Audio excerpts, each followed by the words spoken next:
riding to our deaths. Oh là là. Yes, we are. Oui. And since Nous we're allons dying mourir. anyway, you're saying that it's better if we at least die fighting.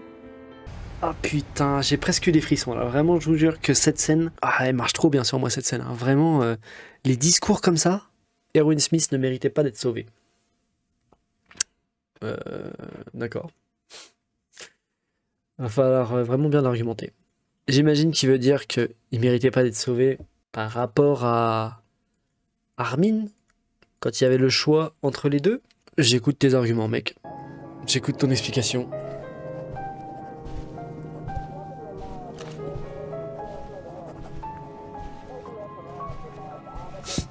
Alors, qu'est-ce qu'on a?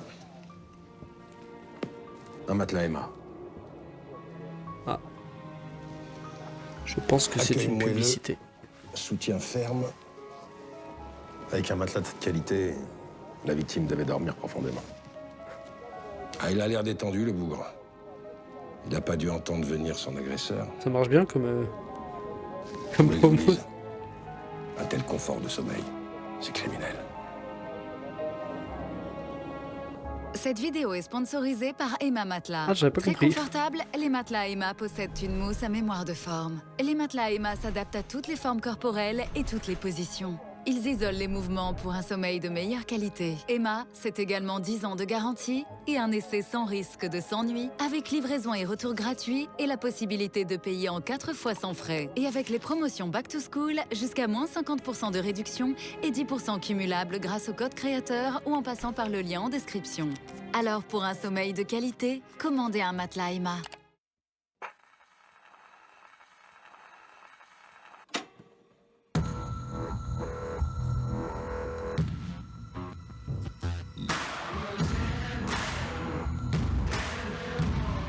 Je crois pas avoir déjà regardé des vidéos de chronique fiction, mais j'ai déjà entendu le mot.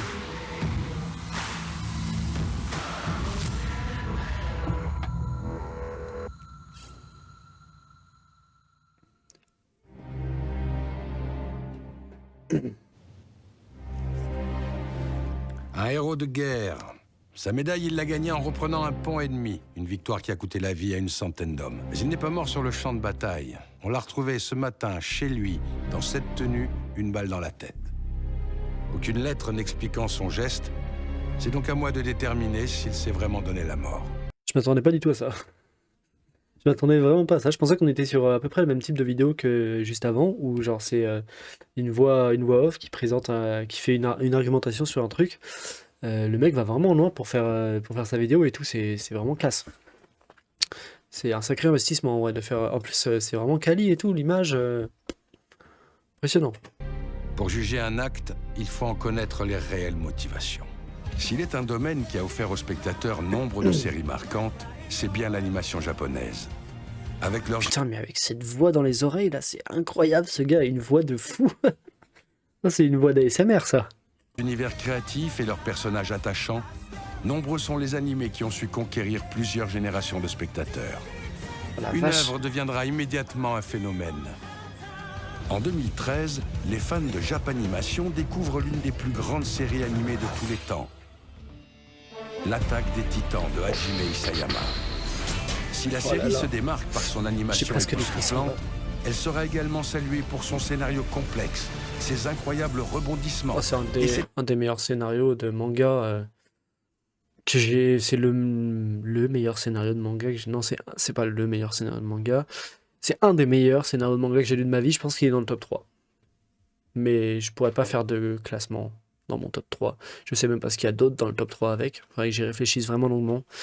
Mais à mon avis, ça c'est dans mon top 3. C'est vraiment SNK. En dehors de l'animation et tout, déjà, le manga est incroyable, vraiment. L'histoire et tout, c'est... L'auteur de SNK, il fait partie des, je pense, des auteurs, tout confondu, hein, pas seulement mangaka. Hein. Je parle d'auteurs littéraires aussi et tout, qui m'impressionnent le plus dans leur capacité à écrire des intrigues vraiment bien ficelées, qui te laissent sur le cul en permanence, mais qui te donnent toujours envie d'en savoir plus sur ce qui va se passer après. C'est vraiment impressionnant, SNK. Hein. Des thèmes profonds explorant la nature humaine et la lutte pour la liberté. Avec autant d'atouts, la série a rapidement acquis une renommée mondiale. Et l'aventure sera titanesque. L'attaque des Titans se déroule dans un monde fictif où l'humanité est aux prises avec d'énormes créatures humanoïdes appelées Titans. Ces êtres gigantesques qui dévorent les humains sans raison apparente. Pour se protéger, les survivants ont construit d'immenses murs circulaires autour de leur cité. L'intrigue commence lorsque le mur extérieur est soudainement... Je me souviens du début de l'attaque des Titans quand tu... l'attaque des Titans, à découvrir au début, c'est incroyable parce que tu n'as aucune idée de ce qui se passe. Et tu peux faire que des suppositions en permanence sur tout ce qui se passe. Et l'auteur est vraiment très bon pour te cacher la réalité des choses. Et même certains trucs qui se passent dans le manga, il te les cache pas complètement. Tu les vois un peu, mais c'est impossible que tu comprennes ce qui se passe à ce moment-là parce qu'il faudrait trop de capacité analytique en vrai pour réussir à comprendre ce qui se passe sans avoir la suite du manga dans les mains. Donc c'est vraiment impressionnant d'être capable d'écrire des trucs comme ça. Fissuré par un titan de taille démesurée et à la force phénoménale, le titan colossal. La brèche dans le mur permet aux autres titans d'envahir la ville de Shiganshina et de décimer une grande partie de la population. En audio et comme toute tragédie, elle révélera des héros. L'intrigue suit Eren, Mikasa et Armin, 3 adolescents vivant à Shiganshina. Après l'assaut du titan colossal, ils décident de rejoindre le bataillon d'exploration, un groupe de vaillants soldats chargés de s'aventurer au-delà des murs pour découvrir la vérité sur les titans. Et à la tête du bataillon d'exploration, Erwin Smith. Erwin Smith est le commandant en chef du bataillon. Leader charismatique et déterminé. C'est un des personnages les plus charismatiques que je connaisse dans les animés. Ce mec peut envoyer n'importe qui mourir à la guerre. J'irai mourir à la guerre avec plaisir après un discours d'Erwin Smith. Sans déconner, j'ai re-regardé plusieurs fois le discours qu'il fait au moment de la percée hors des murs. Je sais plus à quel district. Quand ils font la charge vers le titan bestial et qu'ils se font lacérer par une grenaille de pierre. Ce discours avant la charge, il est vraiment épique à regarder. Juste à regarder comme ça sur YouTube. Allez regarder ça. Vous allez mater le discours. Mais attendez, mais les gars, on va regarder le discours maintenant en fait. On va complètement faire ça maintenant. Parce que c'est beaucoup trop bien comme discours. Par contre, je sais pas ce que ça vaut en français. Je l'ai jamais entendu en français. Je l'ai entendu que en anglais et en japonais probablement. Bon, on va mater celui-là. On va mettre les sous-titres et puis voilà. There's no point standing around. We'll only be showered by more boulders. Ready your horses on the double. Be honest. Are all of us riding to our deaths? Oh là là. Yes, we are. Oui. And since Nous we're allons dying mourir. anyway, you're saying that it's better if we at least die fighting. I am. But wait, Wow. if we'll die anyway, then who I cares what am. we do? We could just disobey your orders, and it wouldn't mean a thing, would it? Attention, Yes, c'est là you're qu'il commence precisely right. à vendre la Everything that you mission. thought had meaning, every hope, dream, or moment of happiness, none of it matters as you lie bleeding out on the battlefield. None of it changes what a speeding rock does to a body. We all die. We all die. But does that mean our lives are meaningless? Does that mean that there was no point in our being born? Would you say that of our slain comrades? What about their lives? Were they meaningless? They were not! Their memory serves as an example to us all! The courageous fallen, the anguished fallen, their lives have meaning because we, the living, refuse to forget them! And as we ride to certain death, we trust our successors to do the same for us! Because my soldiers do not buckle or yield when faced with the cruelty of this world! My soldiers push forward! My soldiers scream out! My soldiers rage! Ah putain, j'ai presque eu des frissons là. Vraiment, je vous jure que cette scène, elle est... Ah, elle marche trop bien sur moi cette scène. Hein. Vraiment, les discours comme ça, c'est beaucoup trop fort. Hein. À moi, ça marche vraiment trop bien sur moi. Hein. Putain, c'est un délire. Hein. Ah, ce discours est incroyable, vraiment. Bon, allez, on y retourne.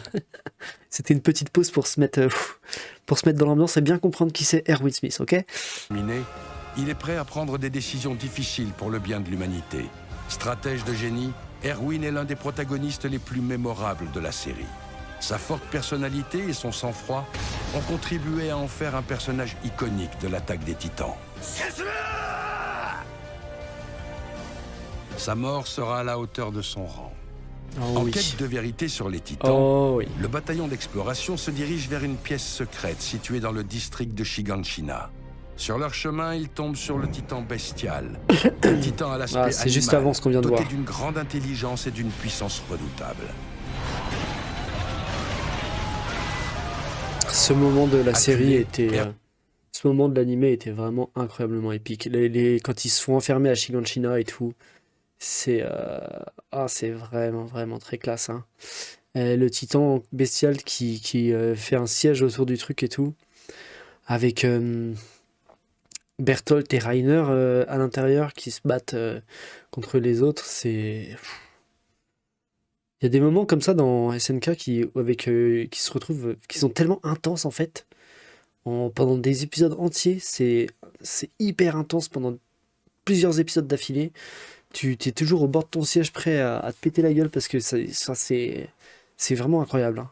Erwin Je peux pas répéter assez à quel point cet animé est incroyable. Je pense que c'est impossible de décrire à quelqu'un à quel point cet animé est incroyable tant qu'il l'a pas vu en vrai. À mon avis, ça fait partie de ce genre d'œuvre où tu as besoin de le regarder pour vraiment comprendre ce que c'est qu'un chef-d'œuvre en fait. décide alors de faire diversion afin que le caporal Levi, le meilleur de ses combattants, puisse atteindre le titan. Un acte de bravoure qui lui sera fatal. Alors qu'il charge droit vers son ennemi, accompagné de ses hommes, il est frappé de plein fouet et tombe de cheval. Putain, ils se font pas à Sa moitié mort laissera ravager en une plus. marque indélébile sur la série et sur les autres personnages. Sa mort? Mais il lui restait un dernier chapitre à écrire. Eh oui. De leur côté, Eren et Armin sont aux prises avec le titan colossal. Cette fois, c'est Armin qui se sacrifie pour que Eren puisse porter le coup fatal. Gravement brûlé par les vapeurs dégagées par la créature, Armin est alors transporté au... Cette scène était horrible à regarder. Armin qui se fait brûler vif par les vapeurs du titan colossal. Et ensuite, Eren au-dessus de son cadavre. Pas son cadavre du coup, parce qu'il était encore vivant en fait, ce taré. Mais au-dessus de son corps complètement calciné, en cendres et tout, tu le reconnais même plus, tu reconnais plus rien d'Armin. Mais tu sais que c'est Armin, c'est horrible, ça te brise le cœur. Il y a tellement de scènes qui te brisent le cœur dans la SNK, mais celle-là, elle fait partie des scènes qui te brisent le plus le cœur de l'animé, je pense. auprès du caporal Levi, qui dispose d'un vaccin permettant de le transformer en titan. Armin pourrait ainsi recouvrer la vie en utilisant la régénération naturelle de ces créatures. Levi s'apprête à lui faire l'injection quand un soldat arrive, transportant Flauk. Erwin, agonisant lui Et aussi. ça me fume parce que Frock, en vrai, il a tellement pas d'importance avant la dernière saison, mais il est là tout le temps en fait. Depuis le début, il est là, mais on l'a pas remarqué en fait. Il vit les événements importants avec tous les personnages principaux et avec nous depuis le début, mais en fait, on le remarque pas jusqu'à la dernière saison où il incarne la volonté d'Erwin de se battre et qu'il décide de reprendre le flambeau et c'est vraiment trop beau quand tu te rends compte en fait qu'il est là depuis le début en fait, Frock. Qui sort pas de nulle part en fait dans la dernière saison, c'est incroyable. Levi se retrouve J'utilise alors beaucoup ce face mot, à hein, un mais choix c'est impossible. C'est incroyable. Un vif échange éclate. Eren et Mikasa veulent sauver leur ami. お前らも分かってるはず。エルヴィンの力なしに人類は巨人に勝てないと。 Mais le caporal Levi privilégie son allégeance envers le commandant. Cependant, un geste involontaire d'Erwin interrompt le processus. エルヴィン。 Levi, interprétant cela comme un signe, se rappelle les derniers mots de son oncle. 何かに酔っ払ってねえとやってられなかったんだな。 Il réalise qu'Erwin aura bientôt les réponses qu'il cherche par rapport à son père et perdra sa motivation. Armin, lui, rêve de découvrir le monde. Un objectif qui lui permettrait d'accomplir encore beaucoup Ce dilemme pour le est- bien de l'humanité. Ce dilemme devait être tellement horrible pour Levi parce que Erwin, c'est quand même genre son meilleur ami quoi en gros. Il est avec lui depuis le début et tout. Il a commencé dans le bataillon d'exploration avec lui. Enfin c'est donc ce dilemme là, tu mets juste Eren à sa place. qui devrait faire un choix identique au sujet de Armin ou d'un nouveau plus jeune qui montre un bon potentiel, bah, franchement, Eren, il aurait pris Armin, hein. Il aurait jamais pris le petit nouveau qui montre un excellent potentiel, hein. Donc, quand on parle de choix cornéliens, là, on est sur un sacré, hein. Humanité. Levi choisit donc de sauver le jeune garçon. Pourquoi Isayama choisit-il de sauver Erwin Smith pour finalement le laisser mourir? Levi avait déjà l'intention d'administrer le sérum à Armin avant qu'Erwin ne réapparaisse. Son retour et le dilemme qui s'ensuit n'y changeront rien. Non, j'avoue, putain, c'est vrai, c'est une excellente question. Pourquoi il fait ça? Il aurait pu juste ne pas ramener Erwin, le laisser mourir. C'est quoi, quel intérêt scénaristique à le ramener, en fait? Le seul intérêt, c'est de traumatiser le lecteur. C'est de nous montrer quoi? C'est de faire peser un énorme poids peut-être sur les épaules d'Armin, pour qu'Armin il ait encore plus de pression sur lui, plus de poids, parce que si Erwin n'était jamais revenu, s'il était mort sous les pierres et que Levi n'avait pas eu le choix d'administrer le sérum à Armin, il n'y avait pas le choix à ce moment-là. Armin, il n'aurait pas eu la pression de se dire il m'a choisi à la place d'Erwin. Là, actuellement, en faisant ce choix, Armin a été choisi à la place d'Erwin. Il a une dette envers Levi et il a une dette envers l'humanité parce qu'il est encore en vie en fait.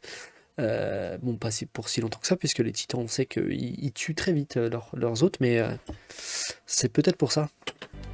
Comme si ce retour n'avait pas pour objectif de faire avancer l'histoire, mais plutôt de conclure quelque chose. Mais quoi?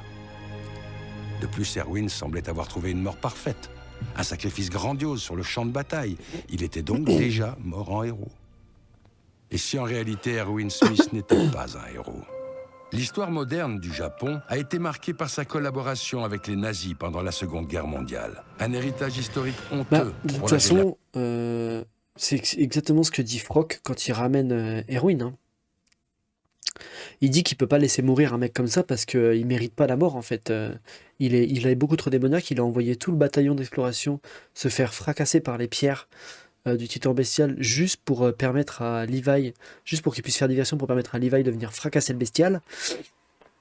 Et il le dit à ce moment-là, Frock, il dit ce mec est un démon, il mérite pas la mort, il mérite pas le repos, il doit continuer de se battre et mener l'humanité à la victoire parce que c'est tout ce qu'il mérite pour ce qu'il a fait en gros à ses compagnons du bataillon d'exploration. Donc c'est plus ou moins déjà dit.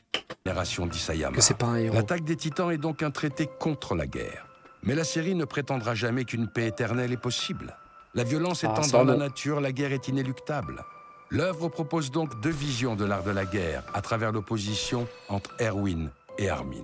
D'un côté, Erwin, qui n'hésite pas à sacrifier des soldats pour la réussite de ses missions. De l'autre, Armin, qui tente de minimiser les morts lors de ses manœuvres. Une différence que l'on retrouve clairement lors de leur sacrifice à Shiganshina. Erwin emporte avec lui ses soldats lors de l'assaut final face au titan bestial, tandis qu'Armin est le seul à se sacrifier face au titan colossal. Putain, c'est vrai que j'avais pas vu ça comme ça du tout. Dans l'attaque des titans, tout est une question de motivation.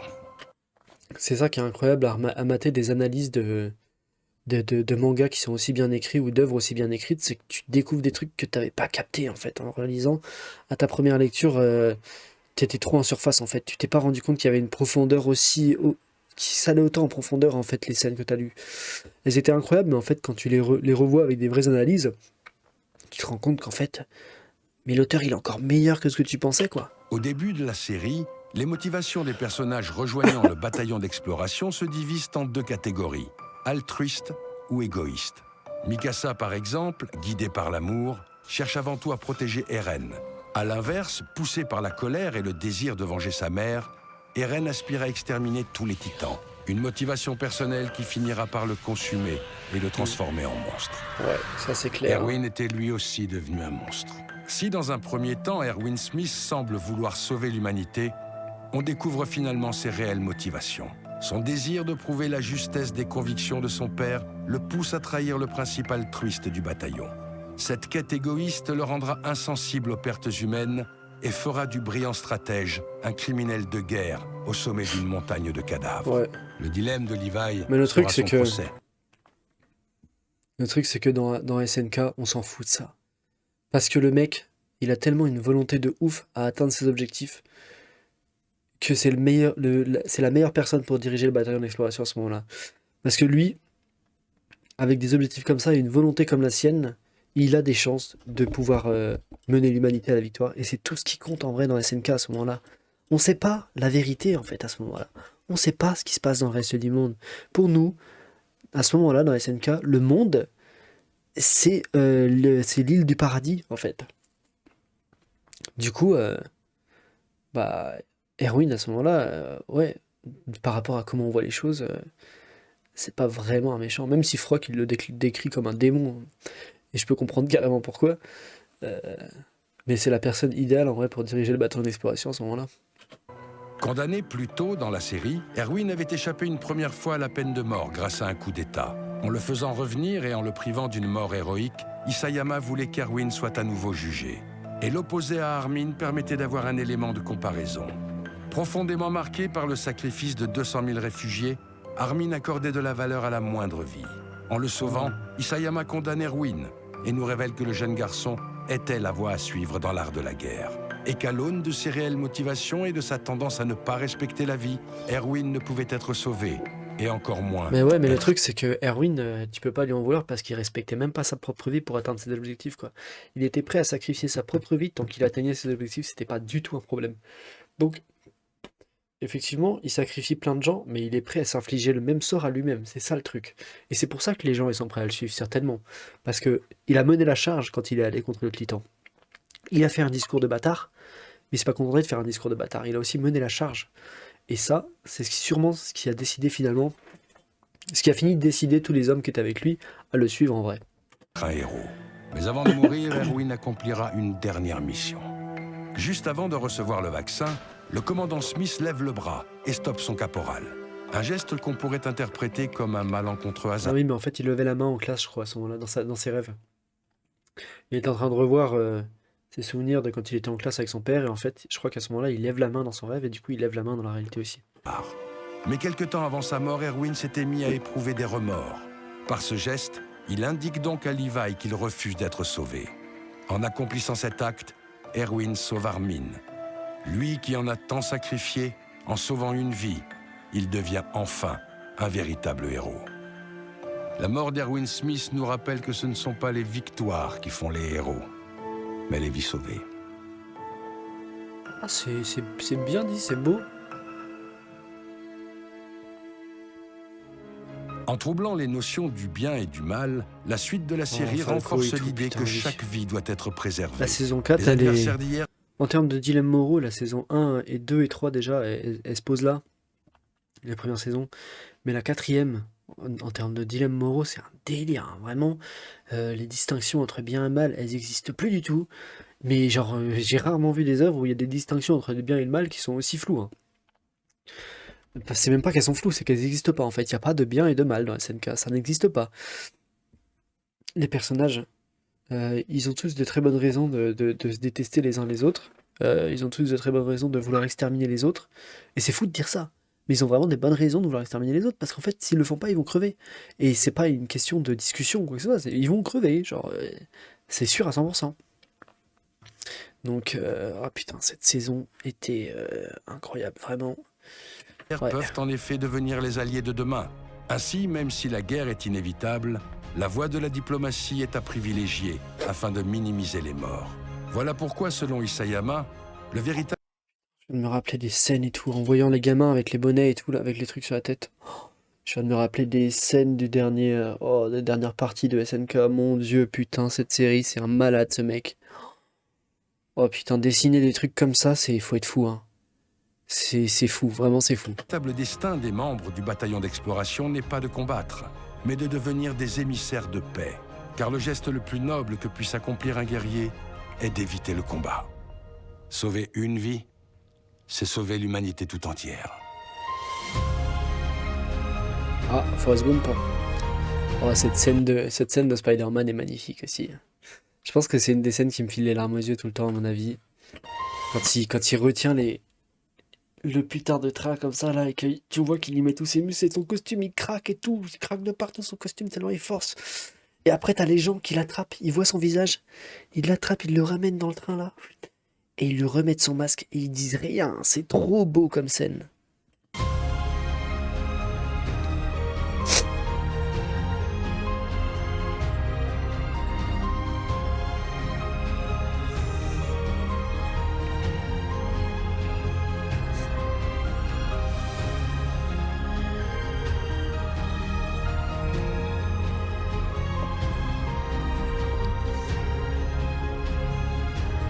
Ah oui. Ah, ça aussi, c'est beau. Hein. Quand j'ai vu cette scène, quand il la rattrape enfin.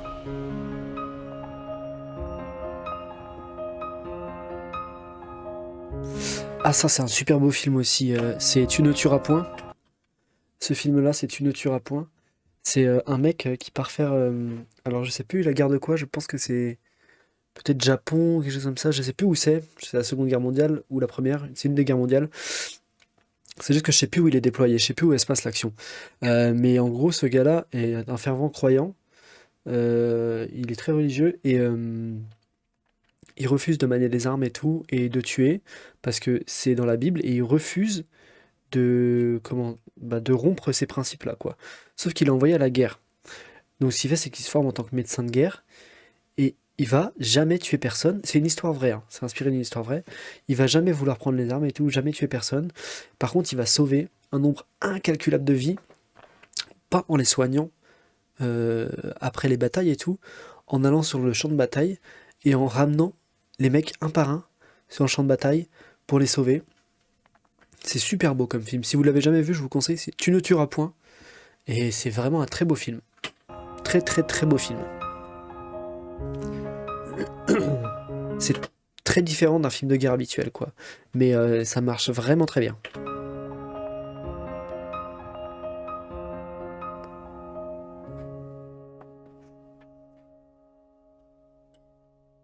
Allez.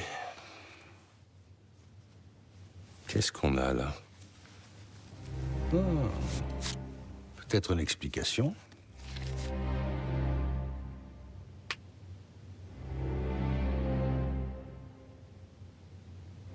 Capitaine Miller. C'est la mère d'un des soldats sacrifiés. Très touchant. Cause de la mort, fort sentiment de culpabilité. Certaines médailles sont trop lourdes à porter.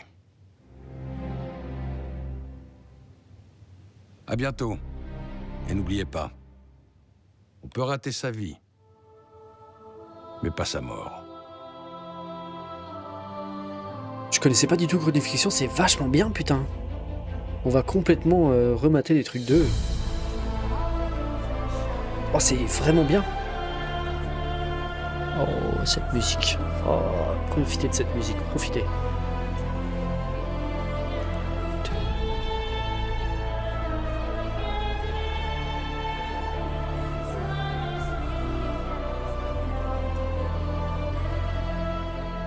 Pour connaître toute l'actualité du coroner, rejoignez Chronique Fiction sur les réseaux sociaux. Mais je vais complètement m'abonner. Je vous conseille de faire la même chose parce que c'est vachement bien. Et de mettre un like aussi, les gars. Putain, vache, je connaissais pas du tout Chronique Fiction. Et bah, je vais mater vraiment beaucoup de trucs d'eux. Je pense que je vais tout mater leurs trucs. Mais je vais voir peut-être attendre de mater certains trucs en live, ça peut être cool. De réact là-dessus et tout. Parce que c'est vraiment hyper intéressant de réact dessus. Parce que vraiment, leur analyse est vraiment. Déjà, leur montage et tout, comment ils ont fait leur truc, leur réalisation est vraiment léché de fou. C'est vraiment très très bon. Je trouve ça vraiment très très bien fait. Le gars a une voix incroyable. Et surtout, leur analyse, elle est hyper poussée. C'est vachement bien réfléchi. J'avais pas du tout pensé à ça. J'avais jamais vu cette opposition entre Armin et Erwin. Et c'est complètement vrai. Enfin, une fois qu'il te l'explique, tu peux plus le louper, quoi. C'est évident. C'est vachement bien. C'est vachement bien. Et je pense qu'on va, on va mater d'autres vidéos d'eux parce que c'est vraiment très cool. Voilà.